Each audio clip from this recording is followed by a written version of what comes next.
Commission নিরপেক্ষ হলে Trinamool BJP থাকবে না। মীনাক্ষী, নির্বাচন কমিশন নিরপেক্ষ হলে এই রাজ্য থেকে তৃণমূল আর সারা দেশে বিজেপির টিকিট কেটে দেবে বামেরা। শনিবার নন্দীগ্রামে তমলুক লোকসভা কেন্দ্রের বাম কংগ্রেস জোটের প্রার্থী সায়ন ব্যানার্জির সমর্থনে রোড শো করতে এসে বলেন সিপিএম নেত্রী মীনাক্ষী মুখার্জি।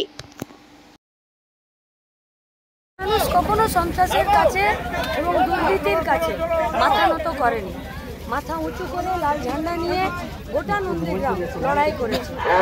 কখনো গলার আওয়াজ কম ছিল, এখন গলার আওয়াজ আর মুষ্টিবদ্ধ আওয়াজ এটা পরিষ্কার জানান দিচ্ছে যে সমস্ত সন্ত্রাস আর দুর্নীতির বিরুদ্ধে সায়ন এবার ভোটে জিতবে। তমলুক লোকসভার এইবারে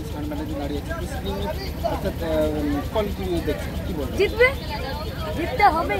বেকার ছেলেমেয়ের হাতে কাজ, তৃণমূল এবং বিজেপির দুর্নীতি, অপশাসন এবং আইনের শাসন যেটা ওরা তুলে দিয়েছে সেটাকে ফিরে পুনঃপ্রতিষ্ঠা করতে গেলে সায়নকেই গোটা নন্দীগ্রাম সহ তমলুকের সাধারণ মানুষ অলরেডি বেছে নিয়েছে। সারা রাজ্যের বামেদের ফল কি হবে? নির্বাচন কমিশন নিরপেক্ষভাবে এবং দায়িত্ব সহকারে ভোটটা করালে পশ্চিমবঙ্গে তৃণমূল কংগ্রেসের টিকিট আমরা কনফার্ম করে দেবো এখান থেকে বিদায়ের, এবং গোটা ভারতবর্ষে বিজেপি ফিরে সরকার গঠন করতে পারবে।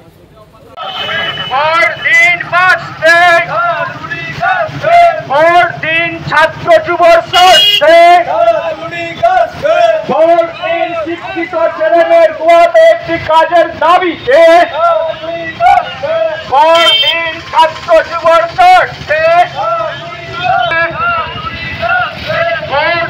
তৃণমূল কংগ্রেসের রাজ্য ছড়া করছে।